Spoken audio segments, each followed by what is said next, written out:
ਵਾਹਿਗੁਰੂ ਜੀ ਕਾ ਖਾਲਸਾ ਵਾਹਿਗੁਰੂ ਜੀ ਕੀ ਫਤਿਹ। ਸ਼ਲੋਕ। ਸੰਤ ਸਰਨ ਜੋ ਜਨ ਪਰੈ, ਸੋ ਜਨ ਉਦਰ ਅਨਹਾਰ। ਸੰਤ ਕੀ ਨਿੰਦਾ ਨਾਨਕਾ, ਬਹੁਰ ਬਹੁਰ ਅਵਤਾਰ। ਇਸ ਸ਼ਲੋਕ ਵਿੱਚ ਸਤਿਗੁਰ ਜੀ ਉਪਦੇਸ਼ ਕਰਦੇ ਹਨ ਕਿ ਜਿਹੜਾ ਸੰਤ ਦੀ ਸ਼ਰਨ ਵਿੱਚ ਜਨ ਪੈਂਦਾ ਹੈ ਉਸ ਦਾ ਉਧਾਰ ਹੋ ਜਾਂਦਾ ਹੈ। ਉਧਾਰ ਹੋਣ ਦਾ ਮਤਲਬ ਹੈ ਕਿ ਉਸ ਨੂੰ ਸੱਚ ਦੀ ਸਮਝ ਆ ਜਾਂਦੀ ਹੈ, ਆਪਣੇ ਮੂਲ ਦਾ ਗਿਆਨ ਹੋ ਜਾਂਦਾ ਹੈ ਅਤੇ ਉਹ ਜਨ ਬਣ ਜਾਂਦਾ ਹੈ। ਜਿਵੇਂ ਕਿ ਗੁਰਬਾਣੀ ਦਾ ਵਚਨ ਹੈ, ਜਨ ਕੋ ਸੋਈ ਜਿਨ ਜਾਣਿਆ। ਜਿਹਨੇ ਆਪਣੇ ਆਪ ਨੂੰ ਬੁੱਝ ਲਿਆ ਹੈਗਾ ਉਹਨੂੰ ਜਨ ਕਿਹਾ ਹੈ ਜਾਂ ਜਨਕ ਕਿਹਾ ਹੈ। ਜਨ ਇੱਕ, ਜਨਕ ਦਾ ਮਤਲਬ ਜਨ ਇੱਕ, ਜਿਹੜਾ ਇੱਕ ਹੋ ਗਿਆ। ਕਿਉਂਕਿ ਜੈ ਜਗ ਮੈਂ ਏਕ ਏਕੋ ਆਇਆ, ਜਨਮਤ ਮੋਹਿਆ ਮੋਹਨੀ ਮਾਇਆ। ਕਿ ਇਸ ਸੰਸਾਰ ਵਿੱਚ ਇੱਕ ਹੋਣ ਲਈ ਆਇਆ ਸੀ, ਪਰ ਜਿਹੜੀ ਮਾਇਆ ਦੇ ਕਰਕੇ ਇੱਥੇ ਭੁੱਲ ਜਾਂਦਾ ਹੈ। ਹੁਣ ਜਿਹੜਾ ਮਾਇਆ ਦਾ ਭੁਲੇਖਾ ਜਾਂ ਭਰਮ ਹੈ ਉਹ ਤੋਂ ਉਧਰ ਜਾਂਦਾ, ਉਹ ਤੋਂ ਉੱਪਰ ਉੱਠ ਜਾਂਦਾ ਹੈ ਅਤੇ ਜਿਹੜਾ ਸੰਤ ਦੀ ਸ਼ਰਨ ਵਿੱਚ ਪੈਂਦਾ ਹੈ। ਸੰਤ ਦੀ ਜਿਹੜੀ ਨਿੰਦਾ ਕੋਈ ਕਰਦਾ ਹੈਗਾ ਤਾਂ ਉਹਦਾ ਮੁੜ ਮੁੜ ਕੇ ਅਵਤਾਰ ਹੁੰਦਾ ਹੈ। ਪਰ ਸੰਤ ਹੋਵੇ, ਉਹ ਅਸੰਤ ਨਾ ਹੋਵੇ। ਕਿਉਂਕਿ ਉਸ ਟਾਈਮ ਵੀ ਔਰ ਹੁਣ ਦੇ ਸਮੇਂ ਦੇ ਵਿੱਚ ਵੀ ਸੰਤ ਤਾਂ ਬਹੁਤ ਜ਼ਿਆਦਾ ਹਨ, ਪਰ ਉਹਨਾਂ ਦੀ ਜਿਹੜੀ ਸੰਗਤ ਕਰਨ ਵਾਲੇ ਹਨ ਕਿਸੇ ਦਾ ਵੀ ਆਧਾਰ ਨਹੀਂ ਹੋ ਰਿਹਾ। ਅਤੇ ਇੱਥੇ ਜਿਹੜਾ ਸ਼ਬਦ ਸੰਤ ਹੈ, ਸੰਤ ਕੋਈ ਕੱਪੜਿਆਂ ਚਿੱਟੇ ਕੱਪੜੇ ਪਾਉਣ ਵਾਲਾ ਜਾਂ ਕੋਈ ਵੀ ਕਿਸੇ ਵੀ ਪਹਿਰਾਵੇ ਵਿੱਚ ਹੋ ਸਕਦਾ, ਉਹਨੂੰ ਸੰਤ ਨਹੀਂ ਕਿਹਾ ਗਿਆ ਹੈ। ਸੰਤ ਜਿਹੜਾ ਅੰਦਰ ਵਾਲਾ ਮੂਲ ਹੈਗਾ, ਜਿਹੜਾ ਆਪਣਾ ਹਰ ਹੈਗਾ, ਪ੍ਰਭ ਹੈਗਾ, ਗੋਬਿੰਦ ਹੈਗਾ, ਰਾਮ ਹੈਗਾ, ਉਹਨੂੰ ਕਿਹਾ ਗਿਆ ਹੈਗਾ। ਉਹਦੀ ਸ਼ਰਨ ਵਿੱਚ ਪੈਣਾ। ਹੁਣ ਆਪਣੇ ਅੰਦਰਲੇ ਦੀ ਸ਼ਰਨ ਵਿੱਚ ਮਨ ਨੇ ਪੈਣਾ ਹੈਗਾ, ਅਤੇ ਜੇ ਮਨ ਪਊਗਾ ਕਿ ਸਤਿਗੁਰ 'ਤੇ ਨਾਮ ਪਾਇਆ ਜਾਏ। ਹੁਣ ਨਾਮ ਸੱਚ ਦਾ ਗਿਆਨ ਜਿਹੜਾ ਉਹਦੇ ਕੋਲ ਮਿਲਣਾ ਹੈਗਾ, ਉਹਨੂੰ ਅੱਗੇ ਹੁਕਮ ਦੇ ਥਰੂ ਮਿਲਣਾ ਹੈ। ਪਰ ਇਹ ਜੇ ਧਿਆਨ ਆਪਣੇ ਮੂਲ ਵਿੱਚ ਲਾਊਗਾ ਤਾਂ ਇਹਦਾ ਆਧਾਰ ਹੋ ਸਕਦਾ, ਨਹੀਂ ਤਾਂ ਨਹੀਂ ਹੋ ਸਕਦਾ। ਪਰ ਸੰਤ ਪਹਿਲਾਂ ਵੀ ਬਹੁਤ ਸਨ ਅਤੇ ਹੁਣ ਵੀ ਬਹੁਤ ਹਨ, ਅਤੇ ਉਹਨਾਂ ਦੇ ਜਿਹੜੇ ਕਿਸੇ ਵੀ ਸੇਵਕ ਦਾ ਜਾਂ ਸੰਗਤ ਵਿੱਚੋਂ ਕਿਸੇ ਦਾ ਆਧਾਰ ਨਹੀਂ ਹੋ ਰਿਹਾ, ਕਿਸੇ ਨੂੰ ਸੱਚ ਦਾ ਗਿਆਨ ਨਹੀਂ ਹੋ ਰਿਹਾ। ਇਸ ਦਾ ਮਤਲਬ ਇਹ ਹੈ ਕਿ ਉਹ ਹਰ ਕੇ ਸੰਤ ਨਹੀਂ ਹੈਗੇ, ਬਨਾਰਸ ਕੇ ਠੱਗ ਹੈ। ਕਿਉਂਕਿ ਬਣਨਾ ਤਾਂ ਹਰ ਕਾ ਸੰਤ ਹੈ, ਹਰ ਕਾ ਦਾਸ ਬਣਨਾ ਹੈ, ਪਰ ਇਹ ਆਪਣੀ ਮਰਜ਼ੀ ਦੇ ਹੀ ਸੰਤ ਬਣੇ ਹਨ, ਆਪਣੀ ਹੀ ਇਹਨਾਂ ਦੀ ਕੋਲ ਮਨਮੱਤ ਹੈਗੀ ਹੈ, ਤਾਂ ਇਸ ਕਰਕੇ ਕਿਸੇ ਦਾ ਭਲਾ ਨਹੀਂ ਹੋ ਰਿਹਾ। ਗੁਰਬਾਣੀ ਦਾ ਵਚਨ ਹੈ, ਚਿੱਟੇ ਜਿਨਕੇ ਕੱਪੜੇ, ਮੈਲੇ ਚਿੱਤ ਕਠੋਰ ਜਿਉ। ਤਿੰਨ ਮੁਖ ਨਾਮ ਨਾ ਉਪਜੇ, ਦੂਜੇ ਵਿਆਪੈ ਚੋਰ ਜਿਉ। ਮੂਲ ਨਾ ਬੂਝੇ ਆਪਣਾ, ਸੇ ਪਸ਼ੂ ਆਸੇ ਢੋਰ ਜਿਉ। ਕਿ ਭਾਵ ਚਿੱਟੇ ਜਿਹਨਾਂ ਦੇ ਕੱਪੜੇ ਪਾਏ ਹੋਏ ਹਨ, ਸੰਤ ਬਣੇ ਹੋਏ ਹਨ, ਪਰ ਜਿਹੜਾ ਚਿੱਤ ਕਠੋਰ ਹੈਗਾ, ਇਹਨਾਂ ਦੇ ਮੁਖ ਤੋਂ ਨਾਮ ਦੀ ਤਾਂ ਗੱਲ ਹੁੰਦੀ ਨਹੀਂ ਹੈਗੀ। ਕਿਉਂਕਿ ਇਹਨਾਂ ਨੂੰ ਦੂਜੇ ਵਿਆਪੇ ਚੋਰ, ਭਾਵ ਇਹਨਾਂ 'ਤੇ ਮਾਇਆ ਦਾ ਅਸਰ ਹੈ। ਕਿਉਂਕਿ ਇਹਨਾਂ ਨੇ ਸੱਚ ਨੂੰ ਤਾਂ ਕਦੀ ਸੱਚ ਦੇ ਤਾਂ ਗਿਆਨ ਨੂੰ ਲੈਂਦੇ ਹੀ ਨਹੀਂ ਹੈਗੇ। ਮੂਲ ਨਾ ਬੁੱਝੇ ਆਪਣਾ, ਆਪਣੇ ਆਪ ਨੂੰ ਤਾਂ ਜਾਣਦੇ ਹੀ ਨਹੀਂ ਆ, ਇਸ ਕਰਕੇ ਇਹ ਪਸ਼ੂ ਆ ਅਤੇ ਢੋਰ ਹੈਗੇ ਆ। ਹੁਣ ਜੇ ਆਪਣੇ ਮੂਲ ਨੂੰ ਆਪ ਹੀ ਨਹੀਂ ਜਾਣਦੇ ਤਾਂ ਸੰਗਤ ਨੂੰ ਕਿੱਥੋਂ ਸਮਝਾ ਦੇਣਗੇ। ਇਹਨਾਂ ਨੇ ਤਾਂ ਸਿਰਫ ਸੰਤਾਂ ਵਾਲਾ ਭੇਖ ਹੀ ਬਣਾਇਆ ਹੈ, ਅੰਦਰੋਂ ਤਾਂ ਇਹ ਚੋਰ ਹਨ। ਜਿਵੇਂ ਕਿ ਗੁਰਬਾਣੀ ਦਾ ਵਚਨ ਹੈ, ਭੇਖ ਦਿਖਾਵੇ ਜਗਤ ਕੋ, ਲੋਗਨ ਕੋ ਵਸ ਕੀਨ। ਅੰਤ ਕਾਲ ਕਾਤੀ ਕਟਿਓ, ਵਾਸ ਨਰਕ ਮੋ ਲੀਨ। ਕਿ ਭੇਖ ਦਿਖਾ ਕੇ ਇਹ ਲੋਕਾਂ ਨੂੰ ਲੁੱਟ ਰਹੇ ਹਨ ਅਤੇ ਲੋਕ ਸਮਝਦੇ ਸੰਤ ਹੈ, ਪਰ ਸੰਤ ਵਿੱਚੋਂ ਹੈ ਨਹੀਂ ਗੇ, ਤਾਂ ਮਾਇਆ ਦੇ ਪੁਜਾਰੀ ਹਨ। ਇਸੇ ਕਰਕੇ ਵਧੀਆ ਵਧੀਆ ਗੱਡੀਆਂ ਵਿੱਚ ਘੁੰਮਦੇ ਹੈਗੇ ਆ, ਲਗਜ਼ਰੀ ਲਾਈਫ ਜਿਉਂਦੇ ਹਨ। ਲੋਕ ਸਮਝਦੇ, ਕਿਉਂਕਿ ਉਹ ਲੋਕਾਂ ਦੇ ਵੀ ਇਹ ਹੈਗਾ ਵੀ ਜੇ ਇਹਦੇ ਕੋਲ 4 ਪੈਸੇ ਆ ਅਤੇ ਬੜੀ ਬਖਸ਼ਿਸ਼ ਹੈ। ਅਸਲ ਵਿੱਚ ਬਖਸ਼ਿਸ਼ ਨਹੀਂ ਹੈ, ਵਿਖਿਆ ਦਾ ਗੇੜਾ ਹੈਗਾ। ਅਤੇ ਇਸ ਕਰਕੇ ਜਿਹੜੇ ਲੋਕਾਂ ਨੂੰ ਵਸ ਕੀਤਾ ਹੈਗਾ ਅਤੇ ਇਹਨਾਂ ਦਾ ਵਾਸ ਨਰਕ ਵਿੱਚ ਹੋਊਗਾ, ਜਿਵੇਂ ਕਿ ਵਚਨ ਹੈ। ਕਿਉਂਕਿ ਆਪਣਾ ਮੂਲ ਤਾਂ ਇਹ ਜਾਣਦੇ ਨਹੀਂ ਹੈ, ਇਹ ਪਸ਼ੂ ਹੈ, ਢੋਰ ਹੈ। ਇਸੇ ਕਰਕੇ ਸੰਗਤ ਨੂੰ ਵੀ ਕੋਈ ਇਹਨਾਂ ਤੋਂ ਫਾਇਦਾ ਨਹੀਂ ਹੋ ਰਿਹਾ, ਸਗੋਂ ਕਿ ਨੁਕਸਾਨ ਹੋ ਰਿਹਾ ਹੈ। ਇਹਨਾਂ ਬਾਰੇ ਇੱਕ ਹੋਰ ਵਚਨ ਵੀ ਆਉਂਦਾ ਹੈ, ਕੋਠੇ ਮੰਡਪ ਮਾੜੀਆਂ, ਪਾਸੋਂ ਚਿਤਵੀਆਂ। ਢੱਠੀਆਂ ਕੰਮ ਨਾ ਆਵਨੀ, ਵਿੱਚੋਂ ਸੱਖਣੀਆਂ। ਭਾਵ ਇਹਨਾਂ ਦੇ ਬਹੁਤ ਸੁੰਦਰ ਸੁੰਦਰ ਗੁਰਦੁਆਰੇ ਬਣਾਏ ਹੁੰਦੇ ਹਨ, ਚਿੱਟੇ ਬੜੇ ਸੁੰਦਰ ਹਨ, ਬੜੇ ਉੱਚੇ ਉੱਚੇ ਹਨ, ਪਰ ਇਹਨਾਂ ਦੇ ਜੇ ਅੰਦਰ ਦੇਖੀਏ ਤਾਂ ਅੰਦਰ ਇਹਨਾਂ ਦੇ ਸੱਚ ਦੀ ਇੱਕ ਬੂੰਦ ਵੀ ਨਹੀਂ ਹੈਗੀ। ਸੱਚ ਦਾ ਗਿਆਨ ਇਹਨਾਂ ਨੂੰ ਬਿਲਕੁਲ ਨਹੀਂ ਹੈਗਾ, ਭੇਖ ਹੀ ਹੈਗਾ। ਅਤੇ ਇਹਨਾਂ ਬਾਰੇ ਅੱਗੇ ਆਉਂਦਾ ਹੈ ਕਿ ਬੱਗਾ ਬੱਗੇ ਕੱਪੜੇ, ਤੀਰਥ ਮੰਝ ਵਸਨ। ਘੁੱਟ ਘੁੱਟ ਜੀਆਂ ਖਾਵਣੇ, ਬੱਗੇ ਨਾ ਕਹੀਆਂ। ਕਿ ਇਹਨਾਂ ਨੇ ਚਿੱਟੇ ਕੱਪੜੇ ਪਾਏ ਆ ਤੇ ਗੁਰਦੁਆਰਿਆਂ ਵਿੱਚ ਵਸਦੇ ਆ। ਬੜੇ ਸੁੰਦਰ ਸੁੰਦਰ ਇਹਨਾਂ ਨੇ ਗੁਰਦੁਆਰੇ ਬਣਾਏ ਹਨ। ਘੁੱਟ ਘੁੱਟ ਜੀਆਂ ਖਾਵਣੇ। ਹੁਣ ਇੱਥੇ ਸਰੀਰ ਦੀ ਗੱਲ ਨਹੀਂ ਹੈ ਕਿ ਜੀ ਨੂੰ ਖਾਣਾ ਮਤਲਬ ਕਿਸੇ ਦੀ ਜਿਹੜੀ ਅਕਲ ਹੈਗਾ, ਜਿਹੜਾ ਉਹਦਾ ਮਨ ਮਤ, ਉਹਦੀ ਜਿਹੜੀ ਮੱਤ ਹੈ, ਉਹਨੂੰ ਖਾਣ ਦੀ ਗੱਲ ਹੈਗੀ ਆ। ਅਤੇ ਇਹ ਕਹਿੰਦੇ ਇਹ ਜੀਆਂ ਨੂੰ ਘੁੱਟ ਘੁੱਟ ਖਾਂਦੇ ਹੈਗੇ ਆ, ਅਤੇ ਇਹਨਾਂ ਨੂੰ ਬੱਗੇ ਨਹੀਂ ਕਹਿਣਾ ਚਾਹੀਦਾ। ਪਰ ਜਿਹੜਾ ਸਭ ਤੋਂ ਵੱਡਾ ਨੁਕਸਾਨ ਕਿਸੇ ਦਾ ਕਰਨਾ, ਉਹਨੂੰ ਜਿਹੜੀ ਪੁੱਠੀ ਮੱਤ ਦੇ ਦੇਣੀ ਹੈ। ਇਸ ਕਰਕੇ ਇਹ ਜੀਆਂ ਦਾ ਜਿਹੜਾ ਉਹਨਾਂ ਨੂੰ, ਜਿਵੇਂ ਕਿ ਮੈਂ ਕੁਛ ਕਰਦਾ ਹੈਗਾ, ਪੁੰਨ ਪਾਪ ਹੈਗੀ ਆ, ਇੱਦਾਂ ਦੇ ਜਿਹੜੇ ਵਿਚਾਰ ਆ ਗੁਰਬਾਣੀ ਵਿੱਚ ਜਿਹੜੇ ਮਨ੍ਹਾ ਹੈਗੇ, ਉਹਨਾਂ ਨੂੰ ਕਹਿ ਵੀ ਮੀਟ ਖਾਣ ਨਾਲ ਪਾਪ ਹੋ ਜਾਂਦਾ ਹੈ, ਜੀਵ ਨੂੰ ਮਾਰਨ ਦੇ ਨਾਲ ਪਾਪ ਹੋ ਜਾਂਦਾ ਹੈ। ਇੱਦਾਂ ਜਿਹੜੀ ਗਲਤ ਸਿੱਖਿਆ ਦਿੰਦੇ ਹਨ, ਉਹਦੇ ਨਾਲ ਕੀ ਹੈਗਾ ਕਿ ਉਹਨਾਂ ਦੀ ਜਿਹੜੀ ਅਕਲ ਉਹਨੂੰ ਮਾਰ ਦਿੰਦੇ ਹਨ।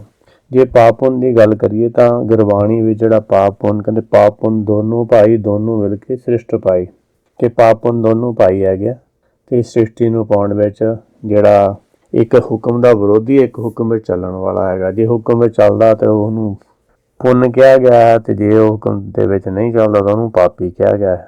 ਇਸ ਤਰ੍ਹਾਂ ਜਿਹੜਾ ਇਹ ਦੋ ਵਿਚਾਰਧਾਰਾਵਾਂ ਹਨ, ਪਰ ਇਹ ਹੁੰਦੀਆਂ ਨਹੀਂ, ਪਰ ਇਹ ਆਪਣੀ ਮਨ ਦੀ ਮੱਤ ਦੇ ਪਿੱਛੇ ਲੱਗਣ ਕਰਕੇ ਜੀਵ ਮੰਨ ਲੈਂਦੇ ਹਨ, ਅਤੇ ਉਹਦੇ ਕਰਕੇ ਇੱਥੇ ਫਸੇ ਰਹਿੰਦੇ ਹਨ। ਇਸ ਤਰ੍ਹਾਂ ਇਹ ਜਿਹੜੇ ਸੰਤ ਹੈ, ਉਹਨਾਂ ਨੂੰ ਪਾਪ ਪੁੰਨ ਦੀ, ਸਵਰਗ ਨਰਕ ਦੇ ਲਾਲਚ ਦਿੰਦੇ ਹੈਗੇ ਆ ਕਿ ਇਹ ਕਰਨਾ ਤੇਰਾ ਇਹ ਹੋ ਜਾਣਾ। ਇਸ ਤਰ੍ਹਾਂ ਇਹਨਾਂ ਨੇ ਬਾਣੀ ਨੂੰ ਵੀ ਜੜੀ ਬੂਟੀਆਂ ਬਣਾ ਦਿੱਤਾ, ਮੰਤਰ ਜੰਤਰ ਮੰਤਰ ਦੇ ਤਵੀਤਾ ਅੱਗੇ ਬਣਾ ਕੇ ਰੱਖਿਆ ਹੋਇਆ ਇਹਨਾਂ ਨੇ, ਇਹੋ ਜਿਹੇ ਬੰਦੇ ਜਿਹੜੇ ਹਨ। ਅਤੇ ਇਸ ਤਰ੍ਹਾਂ ਇਹ ਜੀਆਂ ਨੂੰ ਘੁੱਟ ਘੁੱਟ ਮਾਰਦੇ ਆ। ਇਹਨਾਂ ਨੂੰ ਬੱਗੇ ਨਹੀਂ ਕਹਿਣਾ ਚਾਹੀਦਾ, ਇਹ ਤਾਂ ਬਨਾਰਸ ਦੇ ਠੱਗ ਹੈਗੇ ਆ। ਅਸ਼ਟਪਦੀ। ਸੰਤ ਕੇ ਦੂਖਨ ਆਰਜਾ ਘਟੇ, ਸੰਤ ਕੇ ਦੂਖਨ ਜਮ ਤੇ ਨਹੀਂ ਛੁਟੇ, ਸੰਤ ਕੇ ਦੂਖਨ ਸੁਖ ਸਭ ਜਾਏ, ਸੰਤ ਕੇ ਦੂਖਨ ਨਰਕ ਮੈਂ ਪਾਏ। ਹੁਣ ਇੱਥੇ ਸਤਿਗੁਰੂ ਜੀ ਉਪਦੇਸ਼ ਕਰਦੇ ਹਨ ਕਿ ਜਿਹੜਾ ਸੰਤ ਦੇ ਦੁੱਖ ਦੇਣ ਦੇ ਨਾਲ ਜਿਹੜਾ ਜੀਵ ਇਹਦੀ ਆਰਜਾ ਘਟਦੀ ਹੈਗੀ ਆ, ਅਤੇ ਸੰਤ ਨੂੰ ਦੁੱਖ ਦੇਣ ਦੇ ਨਾਲ ਇਹ ਜਮ ਤੋਂ ਨਹੀਂ ਛੁੱਟ ਸਕਦਾ। ਇਸ ਦਾ ਭਾਵ ਕੀ ਹੋਇਆ? ਆਰਜਾ ਕਿਸ ਤਰ੍ਹਾਂ ਘਟਦੀ ਹੈ? ਕਿਉਂਕਿ ਜੇ ਆਪਾਂ ਸੱਚ ਦਾ ਗਿਆਨ ਲੈ ਰਹੇ ਹੈਗੇ ਤਾਂ ਆਪਣੀ ਬੁੱਧੀ ਵੱਧਦੀ ਆ। ਜਿਹੜਾ ਸਦ ਜੀਵਨ ਹੁੰਦਾ ਹੈਗਾ, ਸਦ ਜੀਵਨ ਜਿਹੜਾ ਹਮੇਸ਼ਾ ਰਹਿਣ ਵਾਲਾ ਹੈ। ਪਰ ਜੇ ਆਪਾਂ ਕੋਲ ਝੂਠ ਦਾ ਗਿਆਨ ਹੈ ਤਾਂ ਉਹ ਥੋੜ੍ਹੇ ਸਮੇਂ ਲਈ ਹੈ। ਇਸ ਤਰ੍ਹਾਂ ਜਦੋਂ ਆਪਾਂ, ਜੇ ਕੋਈ ਸੁੱਤਾ ਪਿਆ ਹੈ, ਭਾਵੇਂ ਕੋਈ ਦੂਸਰੇ ਬੰਦੇ ਫਿਲਮ ਦੇਖ ਰਹੇ ਹਨ, ਪਰ ਉਹਨੇ ਫਿਲਮ ਨਹੀਂ ਦੇਖੀ। ਇਸੇ ਤਰ੍ਹਾਂ ਹੁਣ ਜੇ ਕੋਈ ਇੱਥੇ ਸੰਸਾਰ ਵਿੱਚ ਕਿਸੇ ਦਾ ਸਦ ਜੀਵਨ ਹੈ ਤਾਂ ਉਹ ਸੰਸਾਰ ਨੂੰ ਦੇਖ ਰਿਹਾ ਹੈ, ਪਰ ਜੇ ਕੋਈ ਸੁੱਤਾ ਪਿਆ ਹੈ ਅਗਿਆਨਤਾ ਕਰਕੇ, ਅਤੇ ਇਸ ਤਰ੍ਹਾਂ ਉਹਦੀ ਆਰਜਾ ਘਟ ਰਹੀ ਹੈਗੀ। ਕਿਉਂਕਿ ਉਹ ਸੱਚ ਨੂੰ, ਜਿਵੇਂ ਕਿ ਹੈ ਕਿ ਕੋਈ ਸੱਚ ਦਾ ਗਿਆਨ ਜੇ ਕਿਸੇ ਨੇ 40 ਸਾਲ ਵਿੱਚ 10 ਸਾਲ ਹੀ ਸੱਚ ਦਾ ਗਿਆਨ ਲਿਆ ਤਾਂ ਅਸਲ ਵਿੱਚ ਉਸ 10 ਸਾਲ ਹੀ ਉਹਦੀ ਆਰਜਾ ਹੈਗੀ ਆ, ਬਾਕੀ ਦਾ ਜੀਵਨ ਤਾਂ ਗਿਣਿਆ ਨਹੀਂ ਜਾਊਗਾ।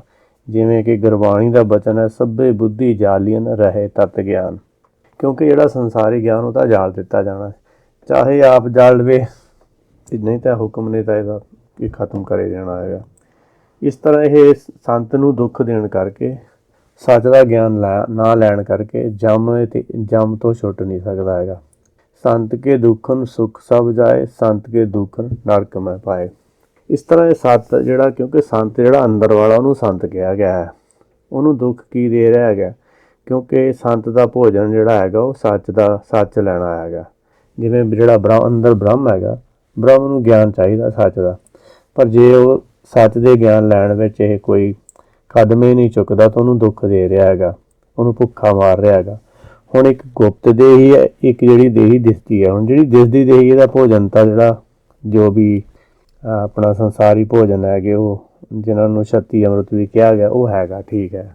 ਪਰ ਜਿਹੜਾ ਅੰਦਰ ਵਾਲਾ ਉਹਦਾ ਭੋਜਨ ਗਿਆਨ ਹੈਗਾ, ਜੇ ਉਹਨੂੰ ਗਿਆਨ ਭੋਜਨ ਨਹੀਂ ਦੇ ਰਿਹਾ ਤਾਂ ਫਿਰ ਇਸ ਕਰਕੇ ਇਹ ਦੁੱਖ ਭੋਗਦਾ ਹੈਗਾ, ਦੁਖੀ ਰਹਿੰਦਾ ਹੈ। ਅਤੇ ਇਸ ਕਰਕੇ ਇਹ ਮੁੜ ਮੁੜ ਕੇ ਜਨਮ ਲੈਂਦਾ ਰਹਿੰਦਾ। ਇਸ ਕਰਕੇ ਸੰਤ ਨੂੰ ਦੁੱਖ ਦੇਣ ਕਰਕੇ ਨਰਕ ਵਿੱਚ ਭਾਵ ਫਿਰ ਦੁਬਾਰਾ ਜਨਮ ਲੈਂਦਾ ਰਹਿੰਦਾ ਹੈਗਾ। ਜਿਹੜਾ ਇਸ ਸਰੀਰ ਵਿੱਚ ਰੋਜ਼ ਚਿੰਤਾਵਾਂ ਵਿੱਚ ਫਸਿਆ ਰਹਿੰਦਾ, ਰੋਗਾਂ ਦਾ ਗ੍ਰਸਿਆ ਹੋਇਆ ਹੈ, ਤਾਂ ਉਹ ਨਰਕ ਹੀ ਭੋਗ ਰਿਹਾ ਹੈ। ਅਤੇ ਜੇ ਕੋਈ ਹੁਕਮ ਵਿੱਚ ਚੱਲਦਾ ਹੈ, ਸੁੱਖ ਸ਼ਾਂਤੀ ਨਾਲ ਜੀਵਨ ਬਤੀਤ ਕਰਦਾ ਹੈ, ਤਾਂ ਉਹ ਸਵਰਗ ਵਿੱਚ ਹੈਗਾ। ਜਿਵੇਂ ਕਿ ਗੁਰਬਾਣੀ ਦਾ ਵਚਨ ਹੈ, ਇੱਕ ਘੜੀ ਨਾ ਮਿਲਦੇ ਤਾਂ ਕਲਯੁਗ ਹੋਤਾ। ਜੇ ਕੋਈ ਮਿਲਿਆ ਤਾਂ ਉਹਦੇ ਲਈ ਕਲਯੁਗ ਨਹੀਂ, ਉਹਦੇ ਲਈ ਤਾਂ ਸਤਯੁਗ ਹੈ। ਪਰ ਜੇ ਨਹੀਂ ਮਿਲਿਆ ਤਾਂ ਉਹ ਕਲਯੁਗ ਵਿੱਚ ਹੈ, ਕਲਪਨਾ ਦਾ ਯੁੱਗ ਹੈ, ਕਲਪਨਾ ਹੀ ਕਰੀ ਜਾਂਦਾ ਹੈ। ਇਸ ਤਰ੍ਹਾਂ ਉਹ ਨਰਕ ਵਿੱਚ ਪੈਂਦਾ ਰਹਿੰਦਾ ਹੈ। ਸੰਤ ਕੇ ਦੂਖਨ ਮਤ ਹੋਏ ਮਲੀਨ, ਸੰਤ ਕੇ ਦੂਖਨ ਸੋਭਾ ਤੇਹੀਨ। ਜਿਹੜਾ ਸੰਤ ਨੂੰ ਦੁੱਖ ਦਿੰਦਾ ਹੈ ਭਾਵ ਸੱਚ ਦਾ ਗਿਆਨ ਨਹੀਂ ਲੈਂਦਾ, ਉਹਦੀ ਮੱਤ ਮਲੀਨ ਹੋ ਜਾਂਦੀ ਹੈ। ਕਿਉਂਕਿ ਝੂਠੀਆਂ ਮੱਤਾਂ ਹੋਰ ਜਿਹੜੀਆਂ ਸੰਸਾਰੀ ਮੱਤਾਂ ਹੈਗੀਆਂ ਉਹਨਾਂ ਦਾ ਗਿਆਨ ਲੈਂਦਾ ਹੈ ਜਾਂ ਸੰਸਾਰੀ ਗਿਆਨ ਲੈਂਦਾ ਹੈ, ਉਹਦੇ ਨਾਲ ਇਹਦੀ ਜਿਹੜੀ ਮੱਤ ਮਲੀਨ ਹੋ ਜਾਂਦੀ ਹੈ। ਜਿਵੇਂ ਕਿ ਗੁਰਬਾਣੀ ਦਾ ਵਚਨ ਹੈ, ਮਾਧੋ ਅਵਿਦਿਆ ਹਿਤਕੀਨ ਵਿਵੇਕ ਦੀਪ ਮਲੀਨ।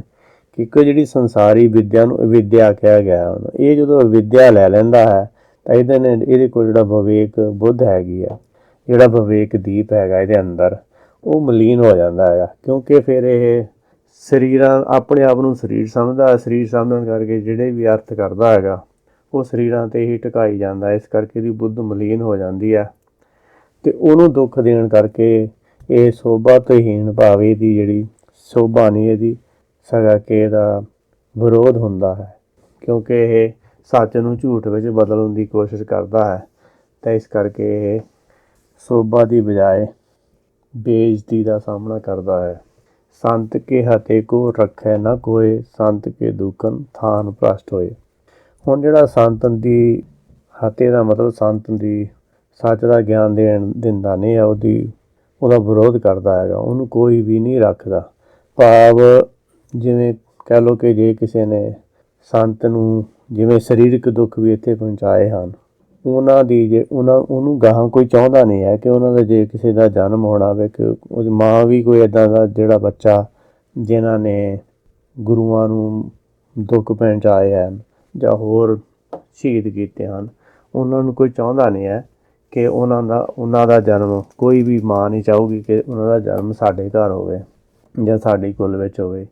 ਇਸ ਕਰਕੇ ਜਿਹੜਾ ਜਿੱਥੇ ਸੰਤ ਨੂੰ ਦੁੱਖ ਦਿੱਤਾ ਜਾਂਦਾ ਉਹ ਥਾਨ, ਉਹ ਜਗ੍ਹਾ ਜਿਹੜੀ ਭ੍ਰਸ਼ਟ ਹੋ ਜਾਂਦੀ ਹੈਗੀ ਹੈ। ਭਾਵ ਉਹ ਪੂਜਣਯੋਗ ਜਗ੍ਹਾ ਨਹੀਂ ਰਹਿ ਜਾਂਦੀ ਜਿੱਥੇ ਸੰਤ ਨੂੰ ਦੁੱਖ ਦਿੱਤਾ ਗਿਆ ਹੁੰਦਾ ਹੈ। ਜਾਂ ਕਹਿ ਲਓ ਕਿ ਜੇ ਹਿਰਦੇ ਵਿੱਚ ਸੱਚ ਦਾ ਵਿਰੋਧ ਹੁੰਦਾ ਹੈ, ਉਹ ਹਿਰਦਾ ਜਿਹੜਾ ਉਹ ਭ੍ਰਸ਼ਟ ਹੋ ਜਾਂਦਾ ਹੈ, ਉਹਦਾ ਜਿਹੜਾ ਵਿਵੇਕ ਦੀਪ ਉਹ ਮਲੀਨ ਹੋ ਜਾਂਦਾ ਹੈ। ਸੰਤ ਕਿਰਪਾਲ ਕਿਰਪਾ ਜੇ ਕਰੇ, ਨਾਨਕ ਸੰਤ ਸੰਗ ਨਿੰਦਕ ਭੀ ਧਰੈ।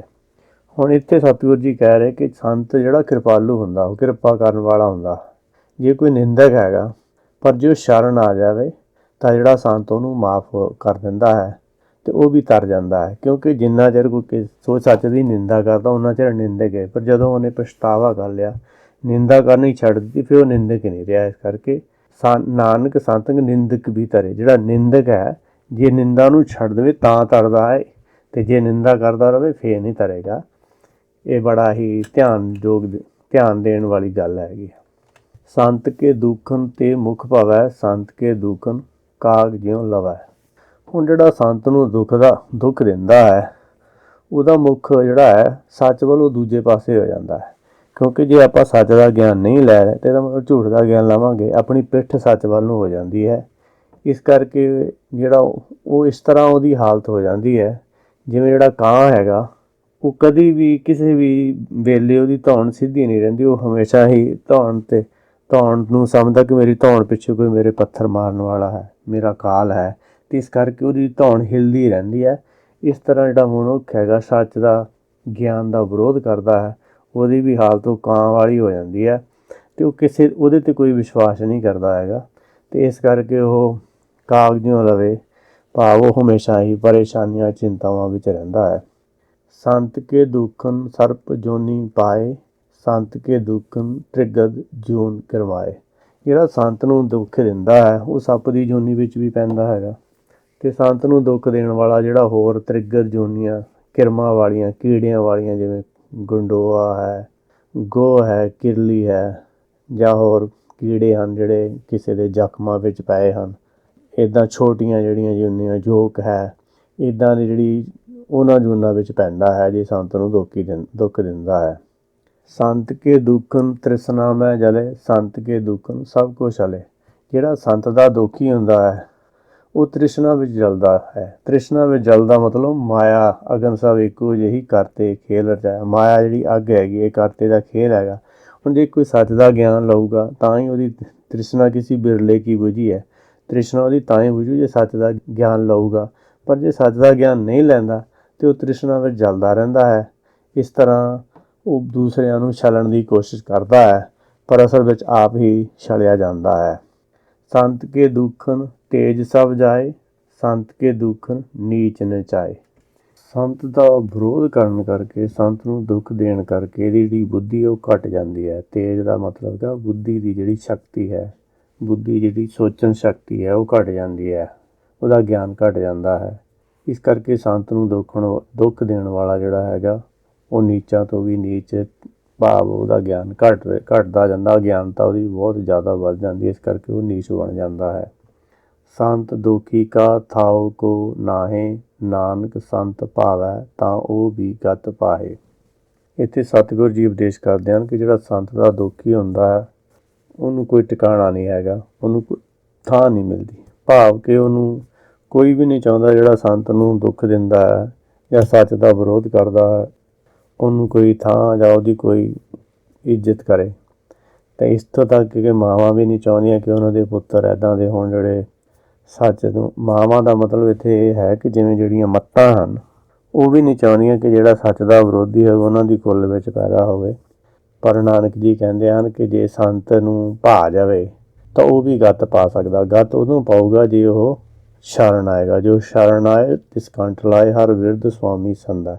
ਇਸੇ ਕਰਕੇ ਅਸ਼ਟਪਦੀ ਜਦੋਂ ਸ਼ੁਰੂ ਹੋਈ ਸੀ ਕਿ ਸੰਤ ਸਰਨ ਜੋ ਜਨ ਪਰੇ ਸੋ ਜਨ ਉਧਰਨਾਰ। ਜਿਹੜਾ ਸੰਤ ਦੀ ਸ਼ਰਨ ਵਿੱਚ ਪਏਗਾ ਉਹ ਗਤ ਪਾ ਸਕਦਾ, ਪਰ ਜੇ ਸ਼ਰਨ 'ਚ ਨਹੀਂ ਆਊਗਾ ਤਾਂ ਨਹੀਂ ਪਾਊਗਾ। ਇਸ ਕਰਕੇ ਬੜਾ ਹੀ ਇੰਪੋਰਟੈਂਟ ਹੈਗਾ ਇੱਥੇ ਸਮਝਣਾ। ਸੰਤ ਕਾ ਨਿੰਦਕ ਮਹਾ ਆਤਤਾਈ, ਸੰਤ ਕਾ ਨਿੰਦਕ ਖਿਨ ਟਿਕਨ ਨਾ ਪਾਈ। ਜਿਹੜਾ ਸੰਤ ਦਾ ਨਿੰਦਾ ਕਰਨ ਵਾਲਾ ਹੁੰਦਾ, ਸੰਤ ਦੀ ਨਿੰਦਾ ਭਾਵ ਸੱਚ ਦੀ ਨਿੰਦਾ ਕਰਨ ਵਾਲਾ, ਜਿਹੜਾ ਆਪਣਾ ਮੂਲ ਹੈਗਾ ਉਹਨੂੰ ਨਾ ਸਮਝਣਾ ਅਤੇ ਹੋਰ ਬਾਹਰ ਹੀ ਭੱਜਿਆ ਫਿਰਨਾ ਜਾਂ ਬਾਹਰ ਹੀ ਗਿਆਨ ਲਈ ਜਾਣੇ, ਉਹਨਾਂ ਦੇ ਕਰਕੇ ਉਹ ਬਹੁਤ ਹੀ ਅਤਿਆਚਾਰੀ ਹੁੰਦਾ ਹੈਗਾ। ਤਾਂ ਉਸ ਨੂੰ ਕਿਤੇ ਵੀ ਖਿਨ ਟਿਕਣ ਨਾ ਪਏ। ਉਹ ਇੱਕ ਛਿਣ ਲਈ ਵੀ ਉਹਦਾ ਮਨ ਟਿਕਦਾ ਨਹੀਂ ਹੈਗਾ, ਭਾਵ ਮਨ ਜਿਹੜਾ ਹਮੇਸ਼ਾ ਹੀ ਕਲਪਨਾਵਾਂ ਵਿੱਚ ਲੱਗਿਆ ਰਹਿੰਦਾ ਹੈ। ਸੰਤ ਕਾ ਨਿੰਦਕ ਮਹਾ ਹਥਿਆਰਾ, ਸੰਤ ਕਾ ਨਿੰਦਕ ਪਰਮੇਸ਼ਰ ਹਮਾਰਾ। ਜਿਹੜਾ ਸੰਤ ਕਾ ਨਿੰਦਕ ਹੈ, ਜਿਹੜਾ ਸੱਚ ਦਾ ਵਿਰੋਧ ਕਰਨ ਵਾਲਾ, ਆਪਣੇ ਮੂਲ ਦਾ ਵਿਰੋਧ ਕਰਨ ਵਾਲਾ, ਉਹ ਮਹਾ ਹਥਿਆਰਾ ਹੈ, ਕਿਉਂਕਿ ਉਹ ਸੱਚ ਦੀ ਹੱਤਿਆ ਕਰ ਰਿਹਾ ਹੈਗਾ। ਉਹਨੂੰ ਸੱਚ ਦਾ ਗਿਆਨ ਚਾਹੀਦਾ, ਉਹਨੂੰ ਝੂਠ ਦਾ ਗਿਆਨ ਦੇਗਾ ਤਾਂ ਉਹਦੀ ਹੱਤਿਆ ਹੀ ਕਰਨਗੇ, ਹੱਤਿਆ ਹੀ ਕਰਨ ਦੇ ਬਰਾਬਰ ਹੈ। ਕਿਉਂਕਿ ਜਿਹੜੀ ਜੀਵ ਨੂੰ ਗਲਤ ਗਿਆਨ ਦੇ ਦੇਣਾ, ਉਹਦੇ ਕਈ ਜਨਮ ਪਿੱਛੇ ਛੱਡ ਦੇਣਾ, ਪਿੱਛੇ ਧੱਕ ਦੇਣਾ, ਉਹਨੂੰ ਮਹਾ ਹਥਿਆਰਾ ਕਿਹਾ ਗਿਆ ਹੈਗਾ। ਅਤੇ ਇਸ ਕਰਕੇ ਜਿਹੜਾ ਸੰਤ ਕਾ ਨਿੰਦਕ ਹੁੰਦਾ, ਜਿਹੜਾ ਹੁਕਮ ਹੈਗਾ ਉਹਨੂੰ ਮਾਰਦਾ ਹੈ, ਭਾਵ ਉਸ ਦਾ ਖਾਤਮਾ ਕਰ ਦਿੰਦਾ ਹੈ। ਸੰਤ ਕਾ ਨਿੰਦਕ ਰਾਜ ਤੇ ਹੀਨ, ਸੰਤ ਕਾ ਨਿੰਦਕ ਦੁਖੀਆ ਔਰ ਦੀਨ। ਜਿਹੜਾ ਸੰਤ ਕਾ ਨਿੰਦਕ ਹੈ ਉਹ ਰਾਜ ਤੇ ਹੀਨ। ਹੁਣ ਰਾਜ ਕਿਹੜਾ ਚਾਹੀਦਾ? ਅਬਨਾਸੀ ਰਾਜ ਚਾਹੀਦਾ। ਹੁਣ ਅਬਨਾਸੀ ਰਾਜ ਤਾਂ ਮਿਲੂਗਾ ਜੇ ਆਪਣੇ ਮੂਲ ਨੂੰ ਜਾਣੇਗਾ, ਸੱਚ ਦਾ ਗਿਆਨ ਲਏਗਾ। ਹੁਣ ਜੇ ਸੱਚ ਦਾ ਗਿਆਨ ਨਹੀਂ ਲੈਂਦਾ ਅਤੇ ਇਹ ਰਾਜ ਤੇ ਹੀਨ ਹੈ, ਭਾਵ ਇਹਨੂੰ ਸੱਚ ਦਾ ਗਿਆਨ ਨਹੀਂ ਹੈ। ਜੇ ਸੱਚ ਦਾ ਗਿਆਨ ਨਹੀਂ ਤਾਂ ਇੱਥੇ ਸੰਸਾਰੀ ਰਾਜ ਵੀ ਨਹੀਂ ਮਿਲ ਸਕਦਾ ਹੈਗਾ। ਅਗਿਆਨੀ ਨੂੰ ਕੌਣ ਰਾਜ ਦਿੰਦਾ ਹੈ? ਇਸ ਕਰਕੇ ਜਿਹੜਾ ਸੰਤ ਕਾ ਨਿੰਦਕ ਹੈ ਇੱਥੇ ਵੀ ਦੁਖੀ ਹੈ ਅਤੇ ਅੱਗੇ ਜਾ ਕੇ ਵੀ ਦੁਖੀ ਹੋਏਗਾ। ਇਸ ਤਰ੍ਹਾਂ ਸੰਤ ਕਾ ਨਿੰਦਕ ਹੈਗਾ ਜਿਹੜਾ ਬਹੁਤ ਦੁਖੀ ਹੈਗਾ। ਦੀਨ ਗਵਾਈ ਦੁਨੀ ਸੋ, ਦੁਨੀ ਨਾ ਚਾਲੀ ਸਾਥ, ਪਾਏ ਕੁਹਾੜਾ ਮਾਰਿਆ ਗਾਫਲ ਆਪਣੇ ਹੱਥ। ਇਸ ਤਰ੍ਹਾਂ ਜਿਹੜਾ ਪੈਰ 'ਤੇ ਕੁਹਾੜਾ ਮਾਰਨ ਵਾਲਾ ਉਹ ਦੀਨ ਆਪੇ ਹੀ ਹੈਗਾ। ਦੀਨ ਦਾ ਮਤਲਬ ਤਰਸਯੋਗ ਹਾਲਤ ਹੁੰਦੀ ਹੈ। ਸੰਤ ਕੇ ਨਿੰਦਕ ਕੋ ਸਰਬ ਰੋਗ, ਸੰਤ ਕੇ ਨਿੰਦਕ ਕੋ ਸਦਾ ਵਿਜੋਗ। ਹੁਣ ਇੱਥੇ ਸਤਿਗੁਰੂ ਜੀ ਉਪਦੇਸ਼ ਕਰ, ਜਿਹੜਾ ਸੰਤ ਕਾ ਨਿੰਦਕ ਉਹਨੂੰ ਸਰਬ ਰੋਗ, ਭਾਵ ਉਹਨੂੰ ਸਾਰੇ ਰੋਗ ਉਹਨੂੰ ਚਿੰਬੜਨੇ ਹੀ ਚਿੰਬੜਨੇ ਹੈਗੇ। ਜਿਵੇਂ ਕਿ ਗੁਰਬਾਣੀ ਦਾ ਵਚਨ ਹੈ, ਸਤਿਗੁਰ ਤੇ ਭੁੱਲਿਆ ਵਿਆਪਣ ਸਭੈ ਰੋਗ। ਜੇ ਸੱਚ ਦੇ ਗਿਆਨ ਨੂੰ ਭੁੱਲਾਂਗੇ ਜਾਂ ਆਪਣੇ ਮੂਲ ਨੂੰ ਭੁੱਲਾਂਗੇ, ਸੱਚ ਦਾ ਵਿਰੋਧ ਕਰਾਂਗੇ ਤਾਂ ਰੋਗ ਤਾਂ ਆਉਣੇ ਹੀ ਆਉਣੇ ਹੈਗੇ। ਇਸ ਕਰਕੇ ਜਿਹੜਾ ਸੰਤ ਕਾ ਨਿੰਦਕ ਹੈਗਾ ਉਹ ਸਦਾ ਵਿਜੋਗ ਵਿੱਚ, ਭਾਵ ਸੋਗ ਵਿੱਚ ਰਹਿੰਦਾ ਹੈ, ਵਿਛੋੜੇ ਵਿੱਚ ਰਹਿੰਦਾ ਹੈ। ਇਸ ਕਰਕੇ ਉਹਨੂੰ ਸਾਰੇ ਰੋਗ ਚਿੰਬੜੇ ਰਹਿੰਦੇ ਹਨ, ਚਿੰਤਾਵਾਂ ਵਿੱਚ ਫਸਿਆ ਰਹਿੰਦਾ ਹੈ। ਸੰਤ ਕੀ ਨਿੰਦਾ ਦੋਖ ਮੈਂ ਦੋਖ, ਨਾਨਕ ਸੰਤ ਭਾਵੈ ਤਾਂ ਉਸਕਾ ਵੀ ਹੋਏ ਮੋਖ। ਇਸ ਤਰ੍ਹਾਂ ਜਿਹੜੀ ਸੰਤ ਦੀ ਨਿੰਦਾ ਹੈ ਸਾਰੇ ਦੋਖਾਂ ਵਿੱਚੋਂ ਵੱਡਾ ਦੁੱਖ ਹੈ, ਵੱਡਾ ਵਿਕਾਰ ਹੈ, ਵੱਡਾ ਕਹਿ ਲਓ ਕਿ ਵੱਡੀ ਗੱਲ ਹੈ ਜਿਹੜੀ ਸੰਤ ਨੂੰ ਦੁੱਖ ਦੇਣਾ, ਸੰਤ ਨੂੰ ਕਸ਼ਟ ਪਹੁੰਚਾਉਣਾ, ਸੰਤ 'ਤੇ ਜਿਹੜਾ ਹੁਕਮ ਨੂੰ ਨਾ ਮੰਨਣਾ, ਸੰਤ ਦੀ ਗੱਲ ਨਾ ਮੰਨਣੀ, ਭਾਵ ਸੱਚ ਦੀ ਗੱਲ ਨਾ ਮੰਨਣੀ। ਅਤੇ ਇਸ ਪੰਕਤੀ ਵਿੱਚ ਸਤਿਗੁਰੂ ਜੀ ਕਹਿ ਰਿਹਾ ਕਿ ਜੇ ਨਾਨਕ ਜੀ ਕਹਿ ਰਿਹਾ ਕਿ ਜੇ ਸੰਤ ਨੂੰ ਭਾਵੈ, ਪਰ ਜੇ ਅੰਦਰਲਾ ਤਾਂ ਕਿਰਪਾਲੂ ਆ, ਦਿਆਲੂ ਹੈ, ਜੇ ਮਨ ਜਿਹੜਾ ਇਹ ਉਹਦੀ ਸ਼ਰਨ ਵਿੱਚ ਆ ਜਾਵੇ ਤਾਂ ਫਿਰ ਇਸ ਦਾ ਜਿਹੜਾ ਮੋਖ ਭਾਵ ਇਹਨੂੰ ਮੁਕਤੀ ਮਿਲ ਸਕਦੀ ਹੈ। ਸ਼ਰਤ ਇਹ ਹੈ ਕਿ ਇਹ ਸੰਤ ਨੂੰ ਦੁੱਖ ਦੇਣਾ ਛੱਡ ਕੇ ਗੁਰ ਕੀ ਸੇਵਾ, ਸ਼ਬਦ ਵਿਚਾਰ ਕਰਨਾ ਸ਼ੁਰੂ ਕਰ ਦੇਵੇ ਤਾਂ ਫਿਰ ਇਹ ਸੰਤ ਨੂੰ ਭਾ ਸਕਦਾ ਤੇ ਇਸ ਦੀ ਮੁਕਤੀ ਹੋ ਸਕਦੀ ਹੈ, ਮੋਖ ਦੁਆਰਾ ਲੱਭ ਸਕਦਾ ਹੈ। ਸੰਤ ਕਾ ਦੁਖੀ ਸਦਾ ਅਪਵਿੱਤ, ਸੰਤ ਕਾ ਦੁਖੀ ਕਿਸੇ ਕਾ ਨਹੀਂ ਮਿੱਤ। ਜਿਹੜਾ ਸੰਤ ਕਾ ਦੁਖੀ ਹੈਗਾ, ਸੰਤ ਨੂੰ ਦੁੱਖ ਪਹੁੰਚਾਉਣ ਵਾਲਾ ਹੈ, ਸਦਾ ਹੀ ਅਪਵਿੱਤਰ ਰਹਿੰਦਾ ਹੈ। ਅਪਵਿੱਤਰ ਇਸ ਕਰਕੇ ਰਹਿੰਦਾ ਕਿ ਝੂਠ ਦੇ ਪਿੱਛੇ ਲੱਗਿਆ ਹੋਇਆ ਤਾਂ ਅਪਵਿੱਤਰ ਹੋਣਾ, ਪਵਿੱਤਰ ਤਾਂ ਹੋ ਨਹੀਂ ਸਕਦਾ। ਇਸ ਕਰਕੇ ਜਿਹੜਾ ਸੰਤ ਦਾ ਦੁਖੀ ਹੈਗਾ, ਜਿਹੜਾ ਆਪਣੇ ਮੂਲ ਨੂੰ ਦੁੱਖ ਦੇਣ ਵਾਲਾ ਹੈਗਾ, ਸੱਚ ਦਾ ਵਿਰੋਧੀ ਹੈ, ਉਹ ਕਿਸੇ ਦਾ ਮਿੱਤਰ ਵੀ ਨਹੀਂ ਹੋ ਸਕਦਾ। ਸੰਤ ਕੇ ਦੁਖੀ ਕੋ ਡਾਨ ਲਾਗੈ, ਸੰਤ ਕੇ ਦੁਖੀ ਕੋ ਸਭ ਤਿਆਗੈ। ਹੁਣ ਜਿਹੜਾ ਸੰਤ ਨੂੰ ਦੁੱਖ ਦੇਣ ਕਰਕੇ ਇਹਨੂੰ ਡੰਨ ਲੱਗਦਾ ਹੈ, ਡਾਨ ਲਾਗੇ ਮਤਲਬ ਇਹਨੂੰ ਡੰਨ ਲੱਗਦਾ ਹੈ, ਭਾਵ ਇਹਨੂੰ ਕਸ਼ਟ ਮਿਲਦਾ ਹੈ, ਅੱਗੇ ਤੋਂ ਅੱਗੇ ਜਨਮ ਮਰਨ ਦੇ ਚੱਕਰਾਂ ਵਿੱਚ ਪਿਆ ਰਹਿੰਦਾ ਹੈ। ਅਤੇ ਇਸ ਕਰਕੇ ਜਿਹੜਾ ਸੰਤ ਕਾ ਦੁਖੀ ਉਹ ਤਾਂ ਸਾਰੇ ਹੀ ਤਿਆਗ ਕਰਦੇ ਹਨ। ਇਹੋ ਜਿਹਾ ਬੰਦਾ ਜਿਹੜਾ ਸੰਤ ਦਾ ਵਿਰੋਧ, ਸੱਚ ਦਾ ਵਿਰੋਧ ਕਰਨ ਵਾਲਾ ਹੈ, ਇਹੋ ਜਿਹਾ ਜਿਹੜਾ ਮਨ ਹੁੰਦਾ ਉਹਨੂੰ ਕੌਣ ਚਾਹੂਗਾ ਕਿ ਮੇਰੇ ਲਈ ਉਹ ਕੁਛ ਕਰੇ। ਸੰਤ ਕਾ ਦੁਖੀ ਮਹਾ ਅਹੰਕਾਰੀ, ਸੰਤ ਕਾ ਦੁਖੀ ਸਦਾ ਵਿਕਾਰੀ। ਇਸ ਤਰ੍ਹਾਂ ਸੰਤ ਨੂੰ ਦੁੱਖ ਦੇਣ ਕਰਕੇ ਇਹ ਜਿਹੜਾ ਮਹਾ ਅਹੰਕਾਰੀ ਬਣ ਜਾਂਦਾ, ਜਿਹੜਾ ਸੰਤ ਦਾ ਦੁਖੀ ਹੁੰਦਾ ਹੈਗਾ, ਅਤੇ ਇਸ ਕਰਕੇ ਉਹ ਵਿਕਾਰਾਂ ਵਿੱਚ ਹੀ ਫਸਿਆ ਰਹਿੰਦਾ ਹੈਗਾ। ਸੱਚ ਦਾ ਵਿਰੋਧ ਕਰਨ ਵਾਲਾ ਵਿਕਾਰੀ ਤਾਂ ਹੋਣਾ ਹੀ ਹੋਣਾ ਹੈਗਾ। ਇਸ ਕਰਕੇ ਉਹ ਸਦਾ ਵਿਕਾਰਾਂ ਦੀ ਭਾਵ ਮਾਇਆ ਦੇ ਪਦਾਰਥਾਂ ਵਿੱਚ ਜਾਂ ਮਾਇਆ ਦੀਆਂ ਹੀ ਇੱਛਾਵਾਂ ਕਰਕੇ ਵਿਕਾਰਾਂ ਦੇ ਵਿੱਚ ਹੀ ਫਸਿਆ ਰਹਿੰਦਾ ਹੈ, ਅਤੇ ਇਸ ਕਰਕੇ ਉਹ ਮਹਾ ਵਿਕਾਰੀ ਬਣ ਜਾਂਦਾ ਹੈ। ਸੰਤ ਕਾ ਦੁਖੀ ਜਨਮੈ ਮਰੈ, ਸੰਤ ਕੀ ਦੁੱਖ ਨਾ ਸੁਖ ਤੇ ਟਰੇ। ਹੁਣ ਸੰਤ ਕਾ ਜਿਹੜਾ ਦੁਖੀ ਉਹ ਜੰਮਣ ਮਰਨ ਦੇ ਚੱਕਰ ਵਿੱਚ ਪਿਆ ਰਹਿੰਦਾ ਹੈ, ਅਤੇ ਇਸ ਤਰ੍ਹਾਂ ਸੰਤ ਨੂੰ ਦੁੱਖ ਦੇਣ ਕਰਕੇ ਸੁੱਖ ਉਹਨੂੰ ਨਹੀਂ ਮਿਲਦਾ ਹੈਗਾ, ਅਤੇ ਉਹ ਸੁੱਖ ਤੋਂ ਵਾਂਝਾ ਰਹਿ ਜਾਂਦਾ ਹੈ।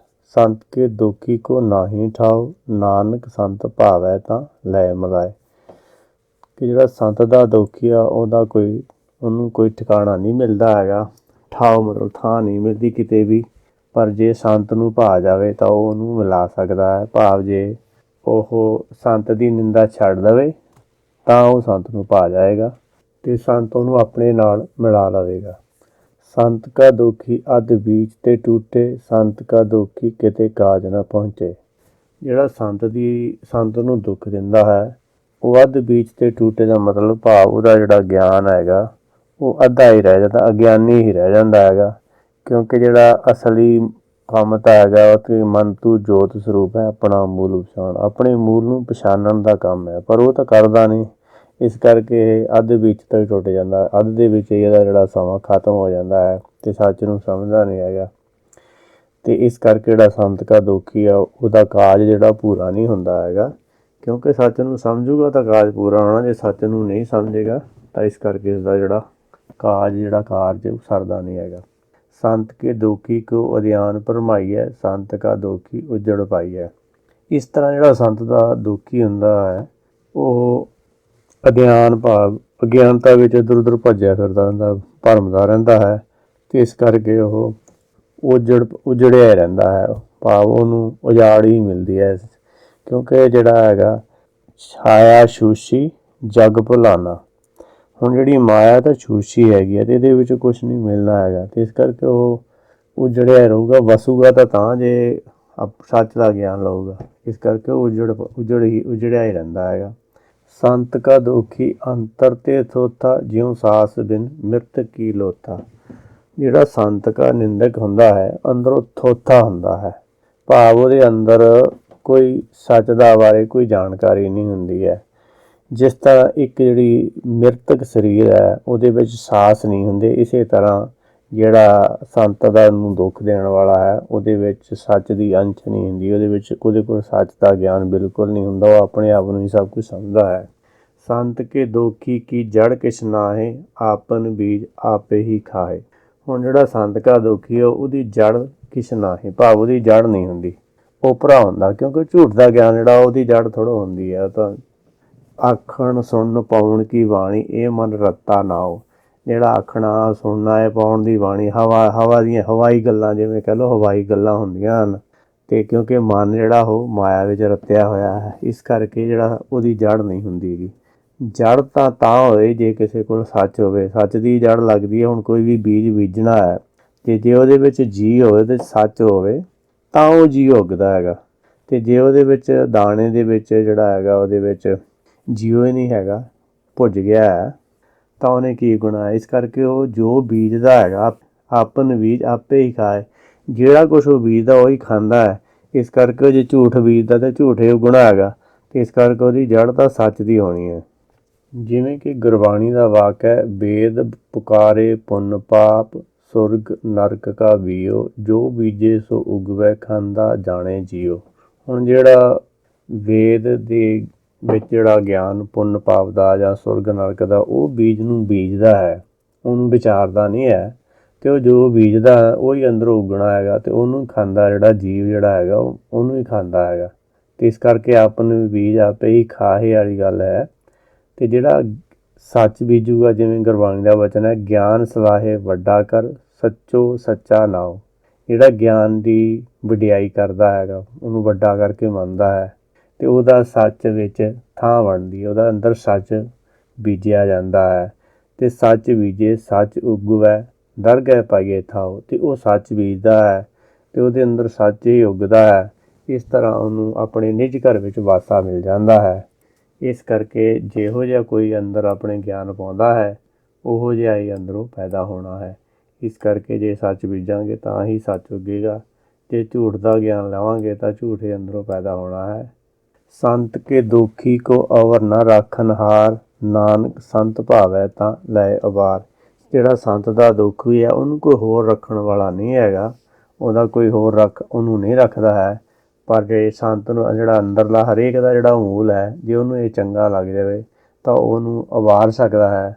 ਭਾਵ ਹਰੇਕ ਦਾ ਮਨ ਹੀ ਹੈ, ਉਹਦੀ ਮਰਜ਼ੀ ਹੈ, ਸੱਚ ਵੱਲ ਆਵੇ ਤਾਂ ਸੱਚ ਲੈ ਸਕਦਾ ਹੈ, ਜੇ ਝੂਠ ਵੱਲ ਆਵੇ ਤਾਂ ਝੂਠ ਦਾ ਗਿਆਨ ਲੈਂਦਾ ਹੈ। ਸੰਤ ਕਾ ਦੁਖੀ ਇਉਂ ਬਿਲ ਲਾਏ, ਜਿਉਂ ਜਲ ਬਿਹੂਨ ਮਛਲੀ ਤੜਫੜਾਏ। ਜਿੱਦਾਂ ਮੱਛੀ ਪਾਣੀ ਤੋਂ ਜੇ ਬਾਹਰ ਕੱਢ ਲਵੇ ਜਾਂ ਉਹਨੂੰ ਜਲ ਨਾ ਮਿਲੇ ਤਾਂ ਤੜਫੜਾਉਂਦੀ ਹੈ, ਇਸ ਤਰ੍ਹਾਂ ਜਿਹੜਾ ਸੰਤ ਕਾ ਦੁਖੀ ਇਸ ਤਰ੍ਹਾਂ ਬਿਲਾਉਂਦਾ ਹੈ, ਭਾਵ ਇਸ ਤਰ੍ਹਾਂ ਤੜਫਦਾ ਹੈ। ਸੰਤ ਕਾ ਦੋਖੀ ਭੁੱਖਾ ਨਹੀਂ ਰਾਜੈ, ਜਿਉਂ ਪਾਵਕ ਈਂਧਨ ਨਹੀਂ ਤਰਾਪੈ। ਜਿਹੜਾ ਸੰਤ ਦਾ ਦੁੱਖ ਦੇਣ ਵਾਲਾ ਹੈ, ਉਹ ਭੁੱਖਾ ਹੈਗਾ ਅਤੇ ਉਹ ਕਦੀ ਰੱਜਦਾ ਨਹੀਂ ਹੈ। ਜਿਸ ਤਰ੍ਹਾਂ ਜਿਹੜੀ ਅੱਗ ਹੈਗੀ, ਅੱਗ ਵਿੱਚ ਜਿੰਨਾ ਮਰਜ਼ੀ ਬਾਲਣ ਪਾਈ ਜਾਓ ਅਤੇ ਉਹਦੀ ਭੁੱਖ ਨਹੀਂ ਮਿਟਦੀ, ਇਸ ਤਰ੍ਹਾਂ ਜਿਹੜਾ ਸੰਤ ਨੂੰ ਦੁੱਖ ਦੇਣ ਵਾਲਾ, ਉਹਦੀ ਭੁੱਖ ਵੀ ਨਹੀਂ ਮਿਟਦੀ। ਕਿਉਂਕਿ ਸਾਚੇ ਨਾਮ ਕੀ ਲਾਗੈ ਭੁੱਖ, ਉਤ ਭੁੱਖੈ ਖਾਏ ਚੱਲੀਏ ਦੁੱਖ। ਜੇ ਸੱਚੇ ਨਾਮ ਦੀ ਭੁੱਖ ਲੱਗੂਗੀ, ਉਹਦੇ ਨਾਲ ਜਿਹੜੇ ਦੁੱਖ ਖਤਮ ਹੁੰਦੇ ਹਨ। ਪਰ ਜੇ ਉਹ ਭੁੱਖ ਨਹੀਂ ਲੱਗਦੀ ਤਾਂ ਫਿਰ ਇਹ ਰੱਜ ਨਹੀਂ ਸਕਦਾ ਹੈ। ਸੰਤ ਕਾ ਦੁਖੀ ਛੁਟੇ ਅਕੇਲਾ, ਜਿਉਂ ਬੁਆੜ ਤਿਲ ਖੇਤ ਮਾਹੇ ਦੇਹਲਾ। ਜਿਸ ਤਰ੍ਹਾਂ ਖੇਤ ਵਿੱਚ ਜਿਵੇਂ ਤਿਲ ਬੀਜੇ ਹੁੰਦੇ ਹੈਗੇ ਆ, ਅਤੇ ਜਿਹੜੇ ਇਹਨਾਂ ਨੂੰ ਤਿਲ ਲੱਗੇ ਹੁੰਦੇ ਆ, ਜਿਨ੍ਹਾਂ ਵਿੱਚ ਦਾਣਾ ਹੁੰਦਾ, ਉਹ ਜਿਹੜਾ ਮਾਲਕ ਹੈ ਉਹਨਾਂ ਨੂੰ ਵੱਢ ਕੇ ਲੈ ਜਾਂਦਾ ਹੈਗਾ। ਪਰ ਜਿਹੜੇ ਦਾਣੇ ਬੂਟਿਆਂ ਦੇ ਵਿੱਚ ਤਿਲ ਨਹੀਂ ਹੁੰਦਾ, ਦਾਣਾ ਨਹੀਂ ਹੁੰਦਾ, ਉਹਨਾਂ ਨੂੰ ਖੇਤ ਵਿੱਚ ਹੀ ਛੱਡ ਦਿੰਦਾ, ਉਹਨੂੰ ਬੁਆੜ ਤਿਲ ਕਿਹਾ ਜਾਂਦਾ ਹੈ। ਅਤੇ ਉਹ ਇਸ ਤਰ੍ਹਾਂ ਉਹ ਅਕੇਲਾ, ਜਿਹੜਾ ਸੰਤ ਨੂੰ ਦੁੱਖ ਦੇਣ ਵਾਲਾ, ਇਸ ਤਰ੍ਹਾਂ ਅਕੇਲਾ ਹੀ ਰਹਿ ਜਾਂਦਾ ਹੈ। ਅਤੇ ਉਹਨੂੰ ਕਿਉਂਕਿ ਜਿਹੜੇ ਖਰੇ ਖਰਚ ਭਜ ਖਜ਼ਾਨੇ ਪਾਈਏ, ਖੋਟਿਆਂ ਨਹੀਂ ਥਾਓ। ਹੁਣ ਜਿਹੜੇ ਖਰੇ ਉਹ ਤਾਂ ਖਜ਼ਾਨੇ 'ਚ ਪੈ ਜਾਣੇ, ਜਿਹੜੇ ਨਹੀਂ ਖੋਟੇ ਸੁੱਟੀਏ ਬਾਰ-ਬਾਰ। ਜਿਹੜਾ ਖੋਟਾ ਹੈਗਾ ਉਹ ਮੁੜ ਫਿਰ ਤੇ ਜਨਮ ਮਰਨ ਦੇ ਚੱਕਰ ਵਿੱਚ ਪੈਂਦਾ ਰਹਿੰਦਾ ਹੈ। ਇਸ ਤਰ੍ਹਾਂ ਉਹ ਜਿਹੜਾ ਛੁੱਟ ਜਾਂਦਾ, ਭਾਵ ਉਹਨੂੰ ਖਸਮ ਜਿਹੜਾ ਆਪਣੇ ਖਜ਼ਾਨੇ 'ਚ ਨਹੀਂ ਪਾਉਂਦਾ, ਅਤੇ ਵਾਪਸ ਇੱਥੇ ਫਿਰ ਆ ਜਾਂਦਾ ਹੈ, ਫਿਰ ਜਨਮ ਮਰਨ ਦੇ ਚੱਕਰ 'ਚ ਪਿਆ ਰਹਿੰਦਾ ਹੈ। ਸੰਤ ਕਾ ਦੋਖੀ ਧਰਮ ਤੇ ਰਹਿਤ, ਸੰਤ ਕਾ ਦੋਖੀ ਸਦ ਮਿਥਿਆ ਕਹਿਤ। ਜਿਹੜਾ ਸੰਤ ਕਾ ਦੋਖੀ ਹੈਗਾ ਉਹ ਧਰਮ ਤੇ ਰਹਿਤ ਹੁੰਦਾ ਹੈ। ਧਰਮ ਤੇ ਰਹਿ ਭਾਵ ਉਹਨੂੰ ਸੱਚ ਦਾ ਗਿਆਨ ਨਹੀਂ ਹੁੰਦਾ ਹੈ। ਜਿਵੇਂ ਕਿ ਭਗਤ ਕਬੀਰ ਜੀ ਦਾ ਵਚਨ ਹੈ, ਜੈ ਗਿਆਨ ਤੈ ਧਰਮ ਹੈ। ਵੀ ਜਿੱਥੇ ਗਿਆਨ ਹੈਗਾ, ਜਿਸ ਧਰਮ ਵਿੱਚੋਂ ਗਿਆਨ ਮਿਲਦਾ ਹੈ ਤਾਂ ਧਰਮ ਹੈਗਾ, ਸੱਚ ਦਾ ਗਿਆਨ ਮਿਲਦਾ ਤਾਂ ਧਰਮ ਹੈਗਾ। ਅਤੇ ਜੇ ਗਿਆਨ ਨਹੀਂ ਮਿਲਦਾ ਤਾਂ ਉਹ ਧਰਮ ਨਹੀਂ ਹੈ। ਇਸ ਤਰ੍ਹਾਂ ਜਿਹੜਾ ਹੈਗਾ ਸੰਤ ਦਾ ਜਿਹੜਾ ਦੋਖੀ, ਉਹਦੇ ਕੋਲ ਸੱਚ ਨਹੀਂ ਹੁੰਦਾ ਅਤੇ ਉਹ ਧਰਮ ਤੋਂ ਰਹਿਤ ਹੁੰਦਾ ਹੈ। ਅਤੇ ਉਹ ਹਮੇਸ਼ਾ ਹੀ, ਜੇ ਉਹਦੇ ਕੋਲ ਸੱਚ ਦਾ ਗਿਆਨ ਨਹੀਂ ਤਾਂ ਫਿਰ ਮਿੱਥਿਆ ਝੂਠਾ ਹੀ ਬੋਲੇਗਾ। ਇਸ ਤਰ੍ਹਾਂ ਉਹ ਮਿੱਥਿਆ ਦਾ ਮਤਲਬ ਹੈਗਾ, ਭਾਵ ਸਰੀਰਾਂ ਦੀ ਗੱਲ ਕਰਦਾ ਹੈਗਾ। ਜਿਵੇਂ ਕਿ ਗੁਰਬਾਣੀ ਦਾ ਵਚਨ ਹੈ, ਸਿਮਰਤ ਸ਼ਾਸਤਰ ਪੁੰਨ ਪਾਪ ਵਿਚਾਰ ਦੇ, ਤੱਤੇ ਸਾਰ ਨਾ ਜਾਣੀ। ਜਿਹੜੇ ਸਿਮਰਤ ਸ਼ਾਸਤਰ ਹੈਗੇ ਆ, ਉਹ ਪੁੰਨ ਪਾਪ ਦੀ ਵਿਚਾਰਧਾਰਾ, ਉਹਦੇ ਵਿੱਚ ਸੱਚ ਨਹੀਂ ਹੈਗਾ, ਅਤੇ ਇਸ ਕਰਕੇ ਉਹ ਤੱਤ ਦੀ ਸਾਰ ਨਹੀਂ ਜਾਣਦੇ। ਇਸ ਤਰ੍ਹਾਂ ਉਹ ਮਿੱਥਿਆ ਕਹਿੰਦੇ ਹੈਗੇ ਹੈ। ਅਤੇ ਇਸ ਤਰ੍ਹਾਂ ਜਿਹੜਾ ਸੰਤ ਦਾ ਦੋਖੀ ਉਹੀ ਹੈਗਾ ਜਿਹੜਾ ਸੱਚ ਦਾ ਗਿਆਨ ਨਹੀਂ ਲੈਂਦਾ, ਝੂਠੀਆਂ ਮੂਠੀਆਂ ਚੀਜ਼ਾਂ 'ਤੇ ਵਿਸ਼ਵਾਸ ਕੀਤਾ, ਇਸ ਕਰਕੇ ਉਹ ਮਿੱਥਿਆ ਹੀ ਕਹੇਗਾ। ਕਿਰਤਕ ਨਿੰਦਕ ਕਾ ਧੁਰ ਹੀ ਪਿਆ, ਨਾਨਕ ਜੋ ਤਿਸ ਭਾਵੈ ਸੋਈ ਥੀਆ। ਹੁਣ ਜਿਹੜਾ ਨਿੰਦਕ ਹੈਗਾ ਉਹ ਧੁਰ ਤੋਂ ਹੀ ਮਤਲਬ ਜੇ ਉਹਦੀ ਸੋਚ ਅੰਦਰ ਕਿਰਤ, ਜਿਵੇਂ ਕਿ ਗੁਰਬਾਣੀ ਦਾ ਬਚਨ ਕਿਰਤ ਕਰਮ ਕੇ ਵਿਛੜੇ ਕਰ ਕਿਰਪਾ ਮੇਲੋ ਰਾਮ। ਹੁਣ ਜੇ ਉਹਦੀ ਅੰਦਰ ਸੋਚ ਹੀ ਹੈਗੀ ਹੈ ਸੰਤ ਦੀ ਵਿਰੋਧ ਹੀ ਕਰਨਾ, ਤੇ ਫਿਰ ਉਹ ਵਿਰੋਧ ਹੀ ਕਰੇਗਾ।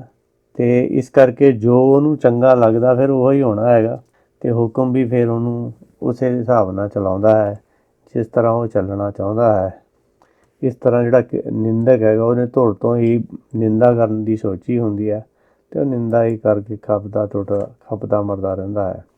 ਸੰਤ ਕਾ ਦੋਖੀ ਵਿਗੜ ਰੂਪ ਹੋਏ ਜਾਏ, ਸੰਤ ਕੇ ਦੋਖੀ ਕੋ ਦਰਗਹਿ ਮਿਲੇ ਸਜਾਏ। ਜਿਹੜਾ ਸੰਤ ਦਾ ਦੋਖੀ ਹੈ ਉਹਦਾ ਵਿਗੜਿਆ ਰੂਪ ਹੈਗਾ, ਸੱਚ ਦਾ ਵਿਗੜਿਆ ਰੂਪ ਜਿਹੜਾ ਹੈਗਾ ਉਹ ਸੰਤ ਕਾ ਦੋਖੀ ਹੈਗਾ। ਜਿਹਨੇ ਸੱਚ ਨੂੰ ਜਿਹੜਾ ਤਰੋੜ ਮਰੋੜ ਕੇ ਪੇਸ਼ ਕਰਦਾ ਉਹ ਸੰਤ ਦਾ ਦੋਖੀ ਹੈਗਾ।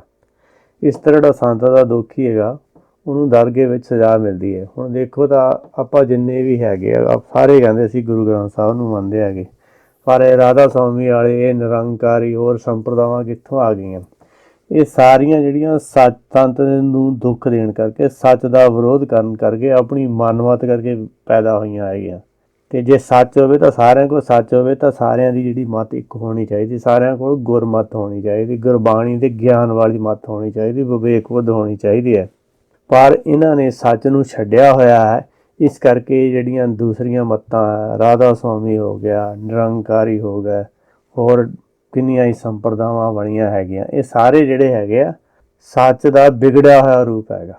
ਇਸ ਕਰਕੇ ਇਹਨਾਂ ਨੂੰ ਦਰਗਹਿ ਵਿੱਚ ਸਜ਼ਾ ਪਾ ਦੇਣਾ ਤੇ ਨੱਜ ਘਰ ਵਿੱਚ ਵਾਸਾ ਨਹੀਂ ਹੁੰਦਾ, ਤੇ ਮੁੜ ਮੁੜ ਜੰਮੀ ਮਰੀ ਜਾਂਦੇ ਰਹਿੰਦੇ ਹਨ। ਸੰਤ ਕਾ ਦੋਖੀ ਸਦਾ ਸਹਿਕਾਈ ਹੈ, ਸੰਤ ਕਾ ਦੋਖੀ ਨਾ ਮਰੇ ਨਾ ਜਿਵਾਈ ਹੈ। ਇਸ ਕਰਕੇ ਜਿਹੜਾ ਸੰਤ ਦਾ ਦੋਖੀ ਹੈਗਾ, ਸੰਤ ਦੀ ਨਿੰਦਾ ਕਰਨ ਵਾਲਾ ਹਮੇਸ਼ਾ ਸਹਿਕਦਾ ਰਹਿੰਦਾ ਹੈਗਾ, ਨਾ ਜਿਉਂਦਿਆਂ 'ਚ ਨਾ ਮਰਿਆਂ 'ਚ ਹੈਗਾ। ਇਸ ਕਰਕੇ ਜਿਹੜਾ ਸੰਤ ਦਾ ਦੋਖੀ ਹੈਗਾ, ਕਿਉਂਕਿ ਮਨ ਮਰੇ ਧਾਤ ਮਰ ਜਾਏ, ਤੇ ਜੇ ਮਨ ਨੂੰ ਆਪਾਂ ਬਦਲ ਲਵਾਂਗੇ, ਹੁਕਮ ਵਿੱਚ ਚਲਾਵਾਂਗੇ ਤਾਂ ਮਨ ਮਰਦਾ ਹੈਗਾ, ਤੇ ਫਿਰ ਇਹਦਾ ਜਿਹੜਾ ਸਦ ਜੀਵਨ ਹੋ ਸਕਦਾ ਹੈ।